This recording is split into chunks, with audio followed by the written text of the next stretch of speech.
Hi, my name's Flossy Roxx, and this is Siren, my step van, my tiny home on wheels. No, I'm not yet buying a cabin, but I've still got this beautiful vehicle, Siren, and we've got to go on some adventures to reignite my happiness and contentment with being on the road. So this time we're heading to the west coast to, first of all, get salty. Now I have to get out of here down the very steep hill, and this van needs new brakes. I'm sweaty and gross and concerned about my brakes and my suspension. I shouldn't be bringing Siren out on roads like this.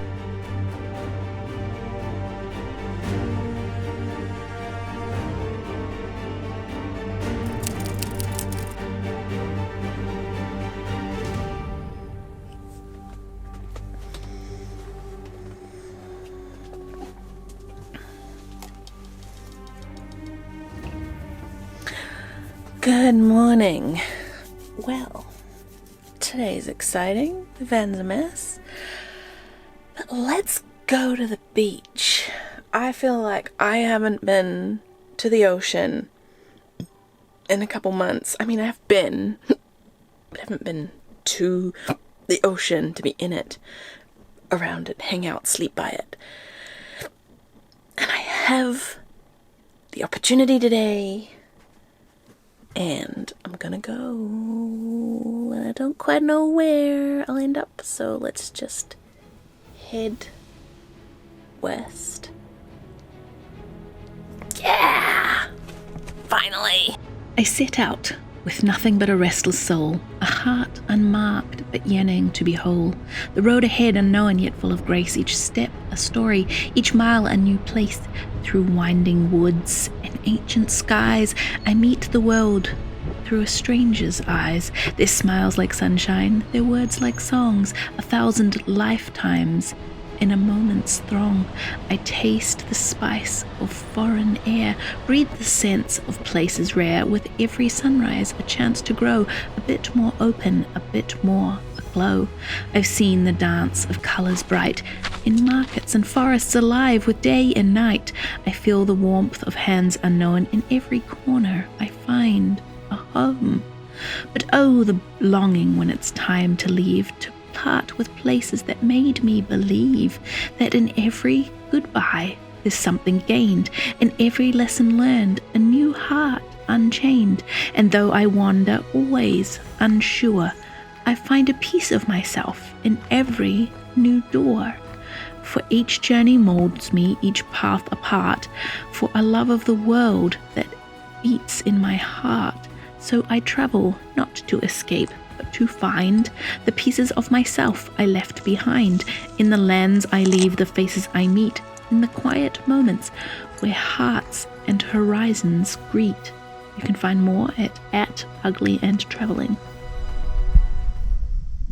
From painted anemones to sea urchins, to the perch that swim within the kelp fronds, the eelgrass tufts, and the way the sunlight sparkles through the ocean, the things that I've learnt now about kelp, the way that kelp reproduces, and seeing how this looks at different points through the season, the bright colors of the sea lettuce against the purple sea urchins or uni, the spore fronds where kelp reproduces are these dark orange pieces. As they mature, they break off and drift to a place where another kelp can regrow. Tucked underneath the rocks, there is all sorts of beautiful things. This is a gumboot chitin. They're bright yellow on top. And these mussels were as big as my hand.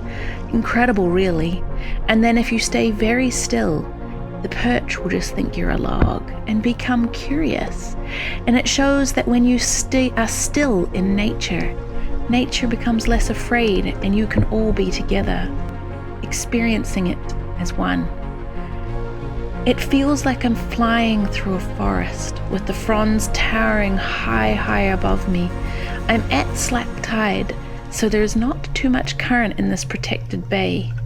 And the way that the sun illuminates this water is clearer than I've seen in months. It's gorgeous. And I feel a sense of excitement and calm simultaneously, my heart not knowing whether to breathe deeply or just pause while I look at schools of tiny fish, bait bowls, sparkling and glistening like nature's glitter. They swarm just under the sea's surface, but if I stay really still, they'll stay right here. Do you ever wonder when you look at a creature, who is dinner for who? This blood star and these sea urchins? Who knows? But when you see a nudibranch like this, trying to get the best, stillest shot is the most important. Look at their cute little butt tufts. This one, my favorite. And I kept diving on it, and you can see it got shy. Diving down under the water through the kelp forests feels as if I'm a bird and I'm flying up and down, in and out of the treetops, the canopy of the forest. I got startling, hearing a sound underwater. Is it a sea lion? I darted up to the surface. Sometimes I am a little scared, but it doesn't stop me anyway. This is a beautiful jellyfish. I wonder sometimes, do people take a close enough look? This could be a fashionista inspiring gowns and things from Fashion Week. Or you could be a foam sponge. This is the deepest spot I got to, and probably where I'd start again next time. Coming down this far, you can tell the color of the blueness in the water changes, and the haziness when you are at a greater depth. Starting off shallow and ending up deep. Normally it's the other way around. You want to save as much energy as you can to get down to the very, very depths of what your breath capacity is. Here I'm coming down and sinking below a ledge where it becomes even mistier. There's a little bit of current now, the tide has turned, and I feel like I'm floating, and the sky limits, or in this case the ocean surface, feels so far above me, but really it's only about 30 feet. Coming back up to the surface, I've had an amazing dive. Being in the water feels fantastic, and the end of the summer murkiness is now gone, and the visibility is gorgeous. This is a female kelp greenling. Often the males are blue and golden and brightly coloured as they dance in the eelgrass and seaweeds. Gorgeous spotting, this one.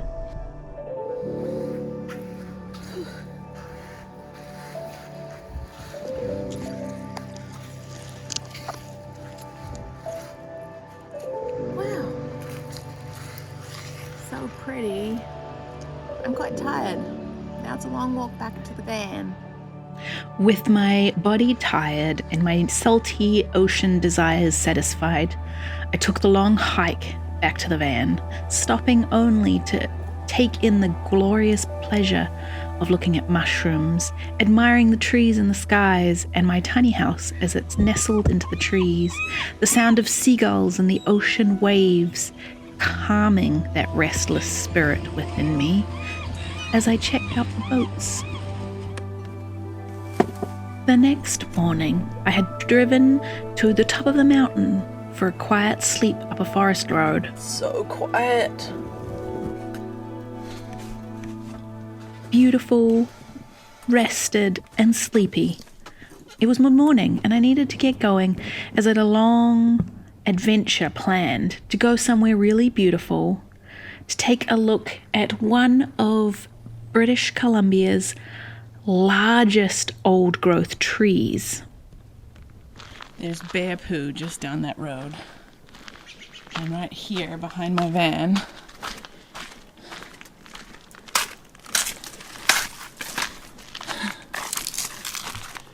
it just completely drops off into the forest. Wow. Cool no typography though, like somebody's really just built up this bank and it's all shale. Thin slate. Alright, I'm a bit worried. Now I have to get out of here down the very steep hill. I'm up very high in the mountain. It's beautiful, but it's getting really hot up here and I need to be back down by sea level. And this van needs new brakes. I've got brand new tires on the back, but old tires on the front still. So I woke up in the middle of the night a bit nervous and having bad dreams about getting down this hill.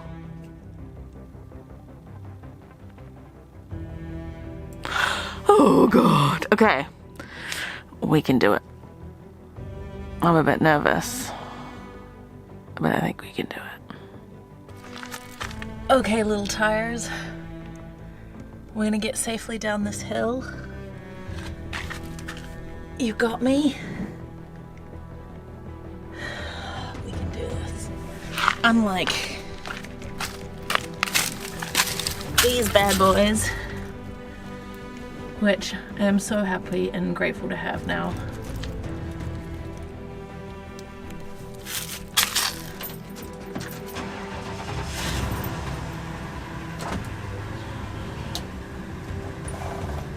And hot and sweaty. What goes up must come down. And I am not looking forward to this. I'm sweaty and gross and concerned about my brakes and my suspension. Okay, first off, that wasn't a steep slope. I had pictured it and imagined it to be. The road is not in good shape.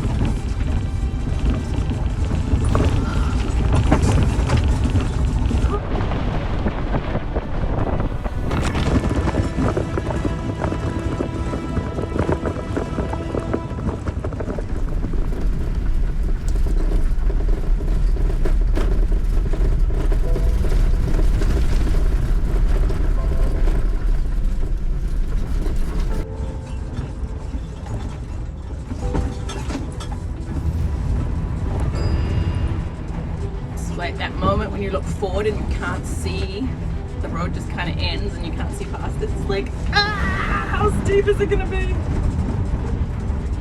Oh God. Okay, this is a steep section, but we're going like at a snail's pace. And it's real bumpy because people going up lost traction and made it like super corrugated, so I'm off to the side.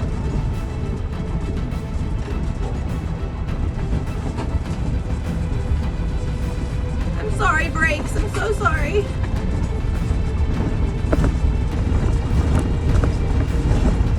Ooh. Ooh. I'm trying to really like pump them and not like just grind them.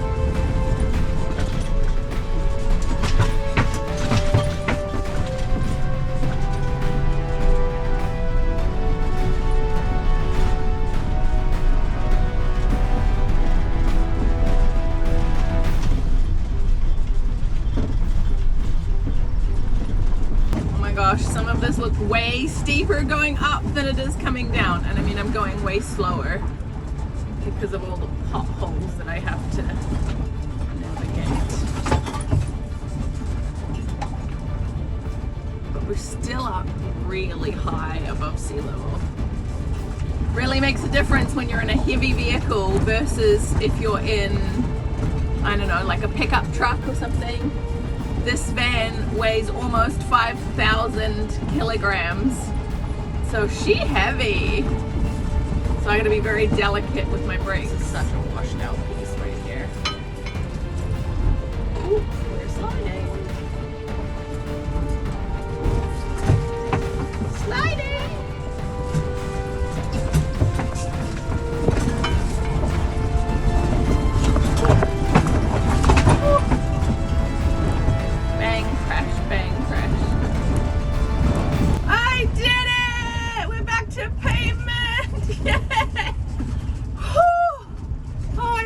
so glad. Oh, that was stressful. And somehow, do you ever do this? That your brain makes things like 1,000 times worse than they actually end up being in your head because you're anxious? Thanks, brain. Thanks, anxiety. Anyway, I made it. And I can't smell the brakes. I'm not saying they're not really, really hot, but I can't smell them, and it was a shorter descent.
I've seen, but look, this tree is literally hanging over us.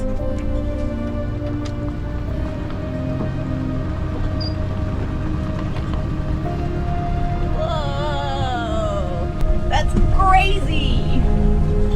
Oh, I saw the potholes and bumps. This is the worst road I've been on in ages. Woo!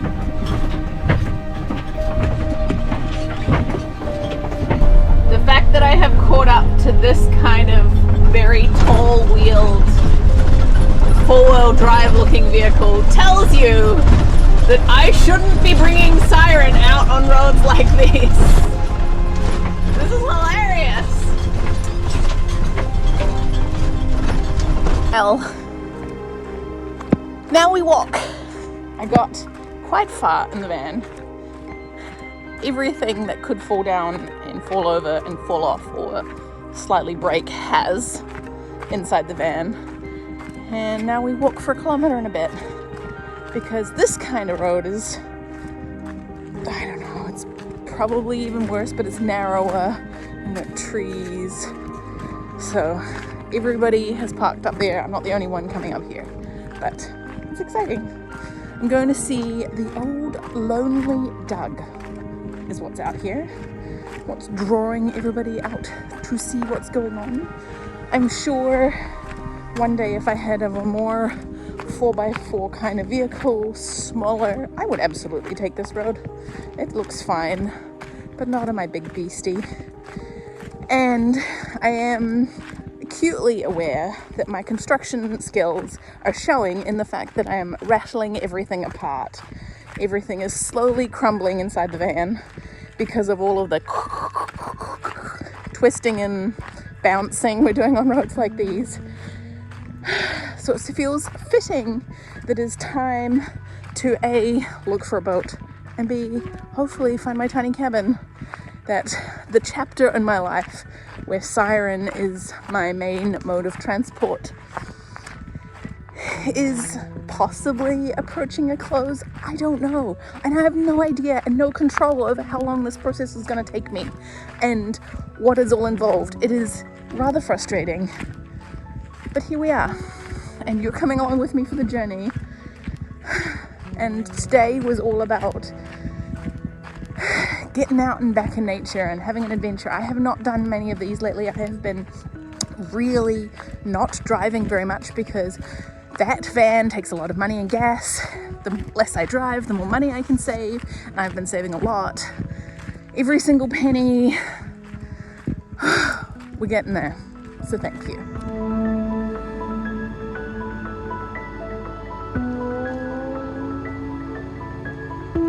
Holy heck, that's high.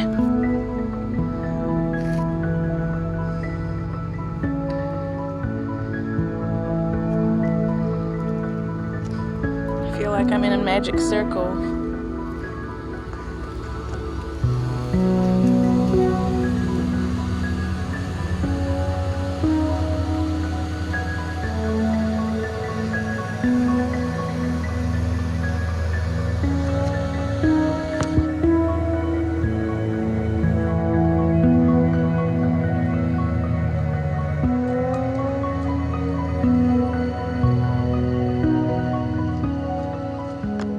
Be it hours to meditate in these calm shades, thy milder majesty, and to the beautiful order of the works, learn to conform to the order of our lives.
Wow, stunning!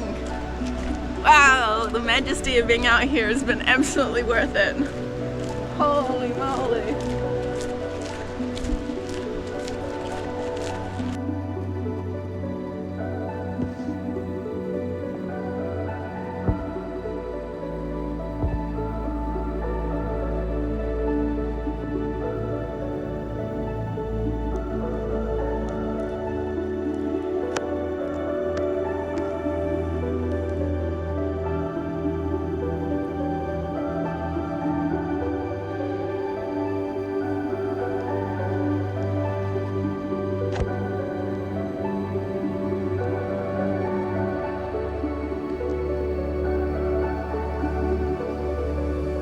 British Columbia has a long-standing history of logging, where industry and resource extraction has been in this coast, been the industry supporting thousands for years, and it is also a place where some of the most beautiful forests lie. Old Lonely Doug is a huge tree that is in the vicinity of the Fairy Creek blockades, the protests of old growth harvesting and logging. Old Lonely Doug is a huge tree. On April 17th, 2024, a renowned forest ecologist, Andy McKinnon, measured the tree. Its height is 70.2 meters or 230 feet. And if you look at it, it looks like the top used to go much higher. The circumference is 11 meters or 39 feet. The diameter, 3.9 meters or 12.4 feet. The canopy spread, 18.33 meters or 60 feet. The circumference of Big Lonely Doug is only exceeded in BC, of trees that we know of, by the Red Creek fir located in the San Juan Valley nearby. These ancient forests of trees that are thousands plus years old protect endangered species, provide clean water, protect the wild salmon, help the climate, provide tourism, and are hugely important to First Nations cultures. Thanks so much for coming along with me on this emotional and finding myself heart journey, both reconnecting in with nature and my little tiny house space, grounding and finding my way back to myself. If you enjoyed this video, it means a lot if you would comment, tell me what you think. I'd love to hear how it impacted you. A huge thank you to my Patreons who get early access to things like these sometimes, and behind the scenes videos. You make a difference. You keep this channel running, as does reading your beautiful comments every week. Can't wait to take you on a further adventure into these wet forest lands next week. Give it a big thumbs up and hit the subscribe button if you haven't already, and I will see you all next week. Bye.